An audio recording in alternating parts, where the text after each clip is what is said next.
Y con este hermoso vals, la suite Masquerade de Aram Khachaturian, todos los sábados a las 11 de la mañana, abre su programa Oír con los Ojos Fernando Medina. Le damos la bienvenida hoy a Hijos de Punta, a nuestro querido amigo Fernando. Bienvenido, ¿cómo estás? Hola Raúl, Manu, Mica, ¿cómo andan ustedes? Gracias por la invitación. Bienvenido. Melómano, lector, periodista literario, librero, una persona muy fascinante. Fernando, es una alegría tenerlo acá.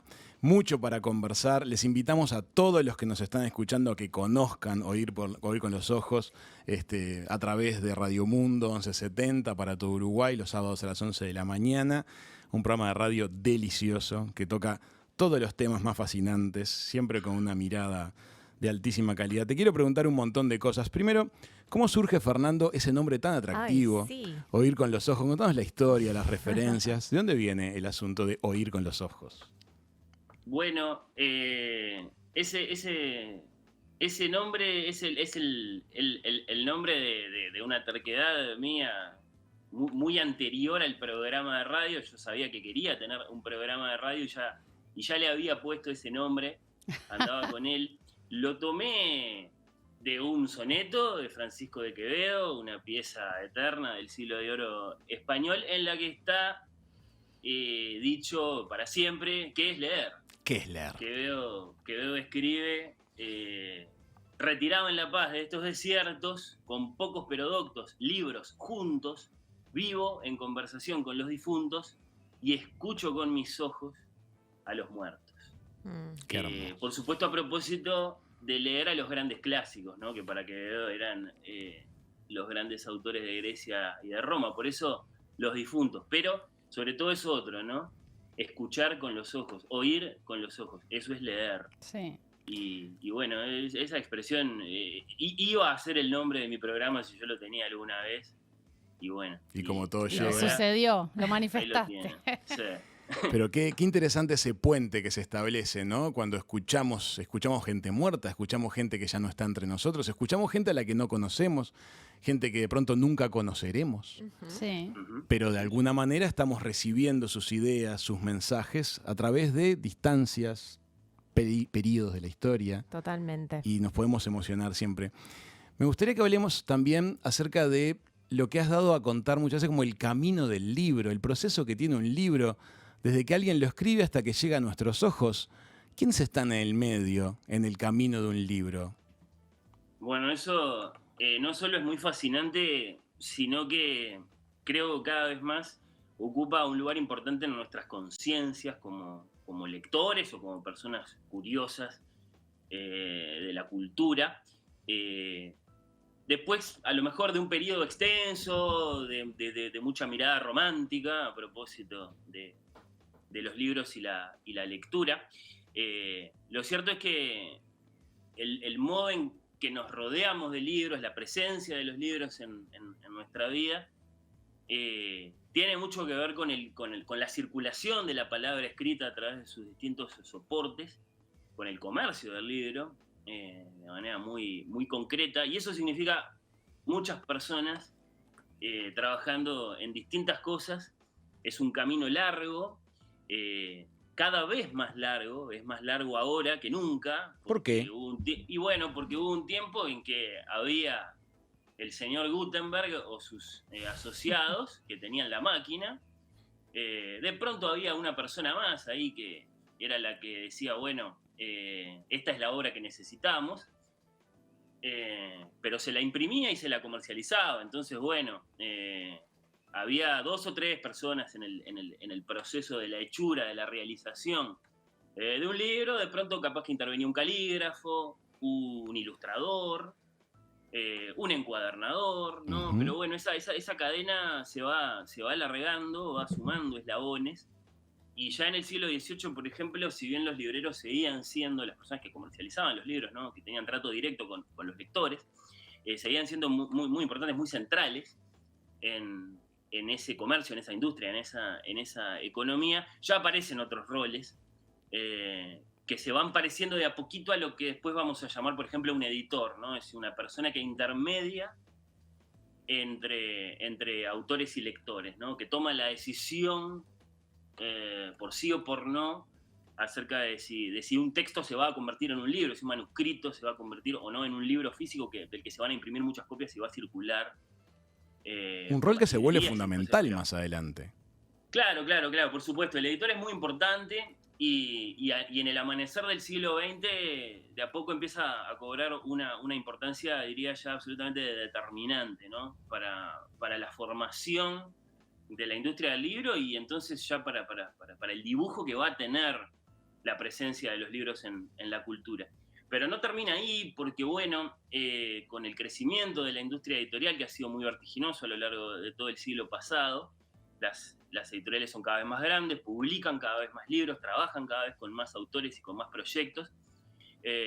Eso significó, y esto lo hemos discutido mucho en Oír con los Ojos, que hubo un punto en que los editores, esto parece muy insólito, ¿no? Pero los editores, es decir, las personas que trabajan de leer y de decidir si un texto, un manuscrito se va a convertir o no en un libro publicado, ya no podían leer. Por lo menos ya no podían leer como era lógico, construyendo relaciones con autores, tomándose mucho tiempo para pensar a propósito de, bueno, caramba, este texto con un poco más de trabajo se puede llegar a convertir en un libro que lo va a leer mucha gente. Ya empezaron a perder capacidad en ese sentido. ¿Por qué, Fernando? ¿Porque llegan avalanchas de producciones? Ni que hablar, sí, es un tema de escala, de tamaño, las editoriales se convierten en grupos editoriales que abarcan muchos sellos, entonces muchos proyectos distintos que abarcan, libros dirigidos a pequeños y a jóvenes lectores, libros técnicos, libros del más variado tipo, digamos, de proyecto ilustrado, llámese gastronómico, arquitectónico, artístico, de diseño, y por supuesto después todo el periodismo, la historia, el pensamiento, las humanidades, y ni que hablar la literatura. Entonces ahí surge una figura nueva, que ahora la estamos empezando a conocer, entre autores y editores, que es el agente literario, el representante de los autores. Ajá. Ahí sumás un eslabón más, ¿viste? Y muy importante, porque esa es la persona que intermedia entonces entre la persona que escribe el texto y la que va a decidir eventualmente si se va a publicar o no. Y ahí hay una negociación que es muy importante. A lo que se suma después, por supuesto, que también hay intermediarios entre editores y librerías, que son, por ejemplo, los distribuidores, ¿no? Que cuando pensamos esto en términos internacionales son los que deciden si un libro que se publicó en España también se va a vender en Latinoamérica. Si sucede aquí, claro. Entonces es larga la cadena, es largo el camino del libro entre ese que de pronto una noche se inspiró y le salió una buena novela y ese objeto físico que finalmente llega a nosotros y que no estaría ahí si no fuera porque trabajaron en ese objeto, todas estas personas más, por supuesto, el corrector, el diseñador de la tapa, el traductor, si es necesario, en un texto que cruza de una lengua a otra, claro. Así, ¿no? Si le pones la lupa es una cadena enorme. Además, fíjate, en la decisión de compra final, cuando llegamos a la librería y decidimos qué nos vamos a llevar, intercede también lo que venimos escuchando en los medios de comunicación, programas como el de Fernando, que de pronto sugieren cosas, la charla con el librero, que te conoce, que tiene un asesoramiento para darte, y ahí se termina de cocinar una decisión de compra de algo que viene etapabilizado cada vez a lo largo de más capítulos. Pero está bueno porque hace que se perfeccione el sistema, porque antes capaz que una persona hacía el trabajo de... Sí, es 30, verdad. ¿entendés? ¿Te parece que sumar todos estos eslabones permite que más talento termine con un libro editado? ¿O te parece que está quedando mucha más gente por el camino que antes? Buena pregunta. ¿Cómo lo ves eso? Y bueno, es un asunto acerca del que estamos discutiendo, esencialmente.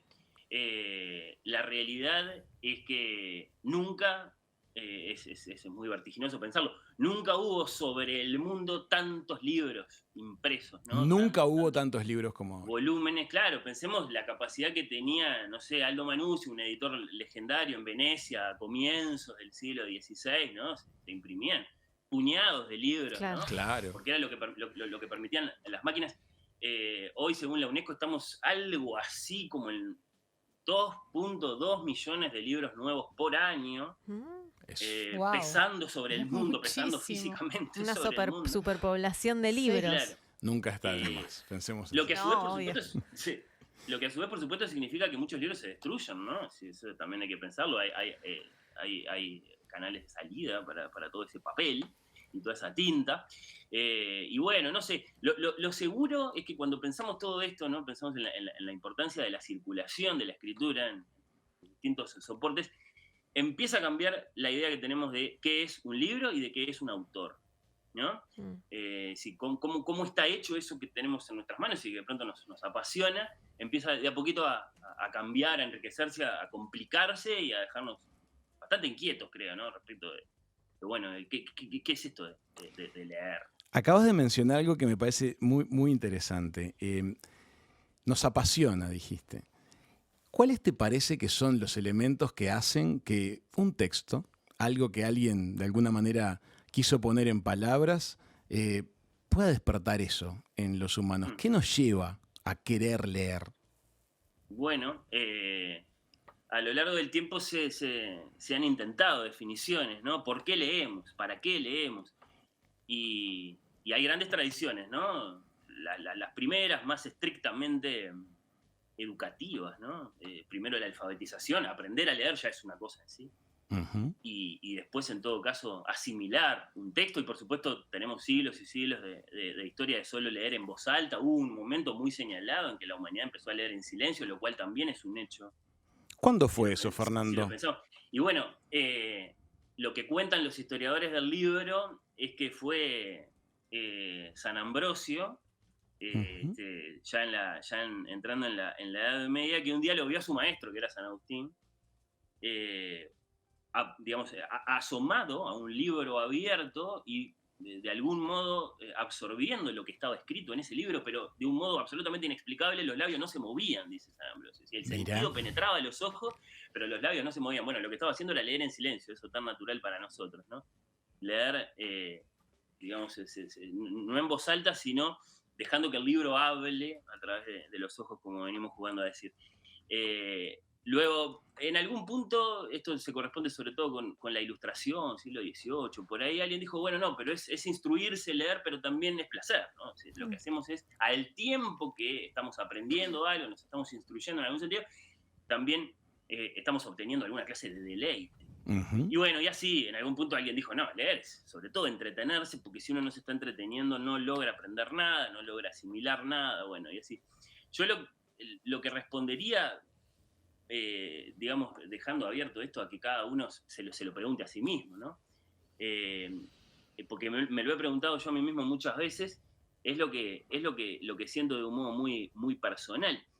Creo que hay un sentimiento de aventura muy grande, muy, muy grande, en esa competencia entre la palabra y la realidad, que llamamos estética o que llamamos poesía, ¿no? Es decir, el poeta, frente a la realidad, frente al mundo, cuando produce un verso que le parece bueno, de alguna forma lo que está haciendo es morderle un pedacito a la realidad, al misterio, a eso que no sabe, a eso que solo lo pone en desasosiego, ¿no?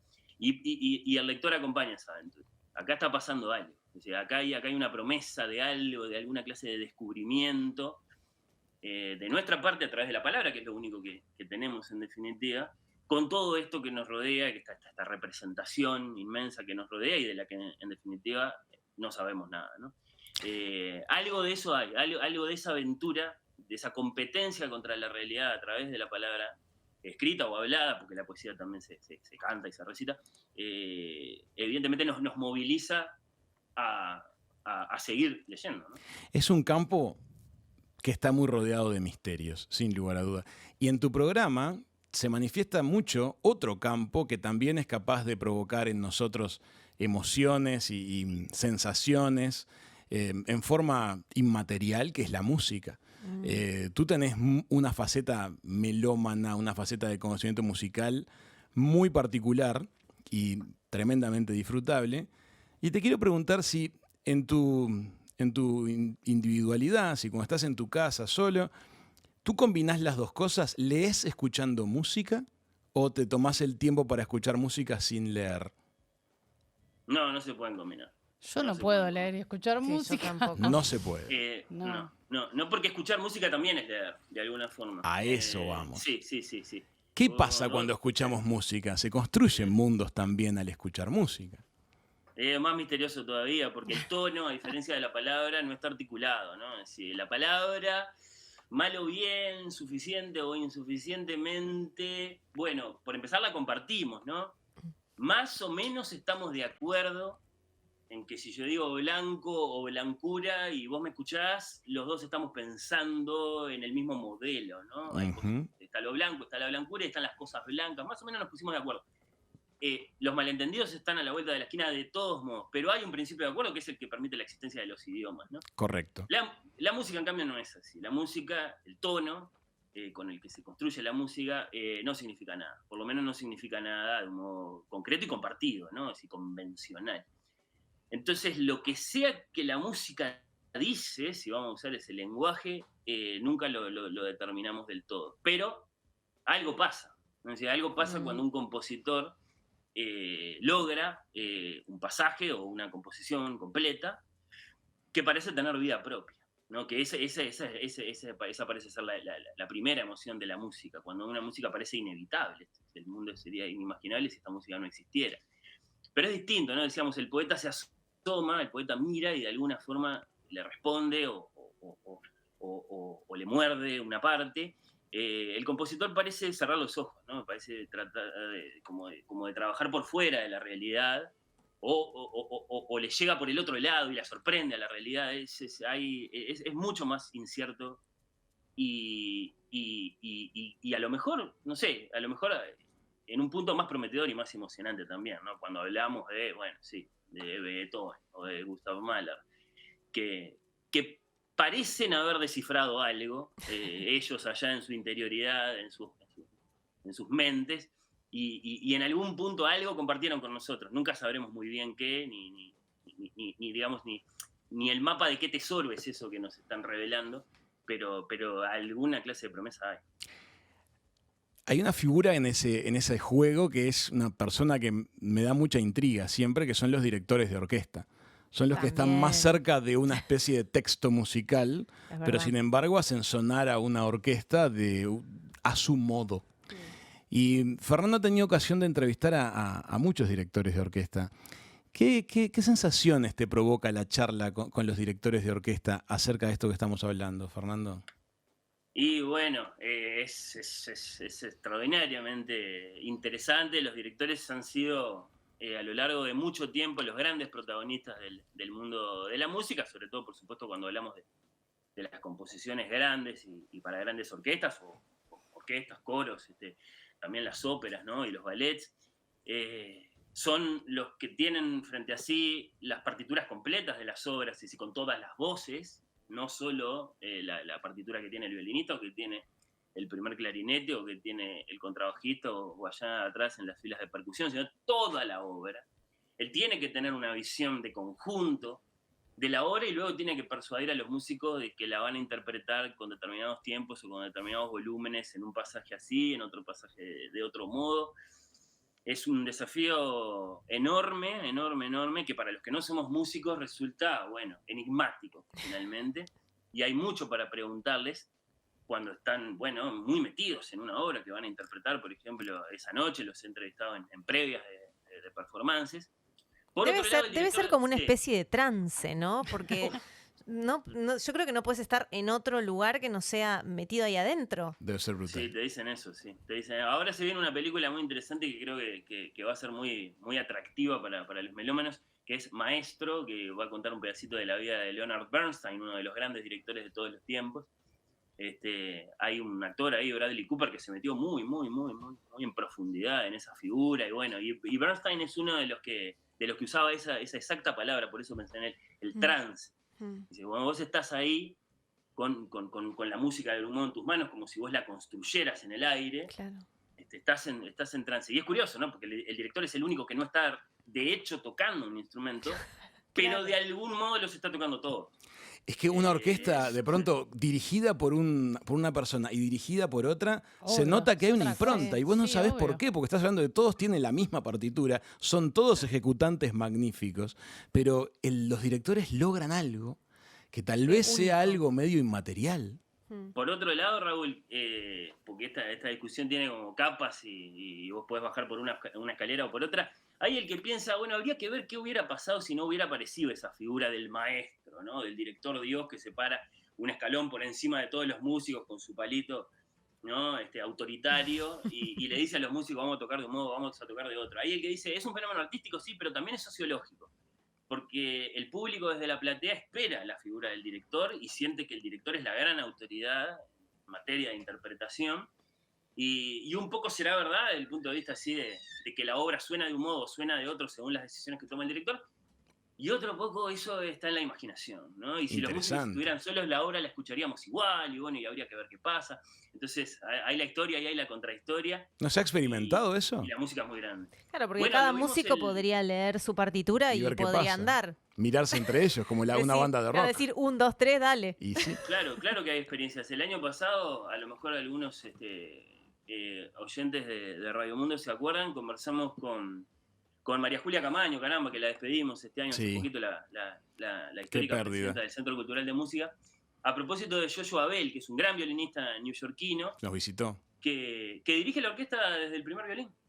Es decir, él es uno más de los músicos. Y dirige, o sea que interpretan, por ejemplo, sinfonías de Beethoven sin batuta, sin director central, ¿no? O sea que por supuesto que hay experiencias y son muy interesantes. Fernando, te hago una pregunta, que siempre me da curiosidad cuando los escucho a ustedes haciendo el programa. Primero que no estás solo, Fernando, tiene un equipo de colaboradoras y colaboradores de primer nivel, cada semana cambian, es riquísimo eso. Pero, ¿a qué tipo de público te imaginás que les llega Oír con los Ojos? ¿Cómo te imaginás que son los oyentes de Oír con los Ojos? Y bueno, un poco me lo imagino, otro poco lo hemos tratado de indagar en distintos tipos de lances, ¿no? Sea simplemente estando en comunicación o directamente invitándolos a que nos visiten en la radio. Nos han acompañado en programas que hemos hecho desde ciertos lugares. Hace relativamente poco hicimos uno desde La Gallera, que es la ex Zabala Muniz del Solís. Ahí nos acompañaron un montón de oyentes. Sí. No sé. A mí me gustaría pensar que, dada la razón de ser de fondo, de Oír con los Ojos, que no es exactamente ni hacer periodismo, ni bueno, ni ofrecer ninguna clase de propuesta demasiado concreta, sino porque los libros nos gustan o la música nos gusta y no nos imaginamos, digamos, otras conversaciones que esas. Bueno, juntarnos para conversar, por ejemplo, sobre libros, música o cine o series, lo que sea, y de ese modo estar rodeados de afectos, ¿no? Porque también un poco es eso, es decir, los libros que nos gustan, los amigos con los que nos gusta conversar sobre esos libros, las personas con las que vamos a ir después a un concierto, el que se apasionó con la misma serie o la misma película que uno, entonces tiene su aporte. Bueno, supongo que lo que hay es una afinidad con esa forma muy vivencial de aproximarse a las cosas, que no excluye ni lo académico ni lo más profesional. De hecho, en el programa yo he tratado de abrirme un poco de ese modo, ¿no? Desde el punto de vista de las colaboraciones. Mi primera colaboradora, Lucía Campanella, es una académica, una persona que digamos que no concibe una aproximación a un libro que no sea la más rigurosa.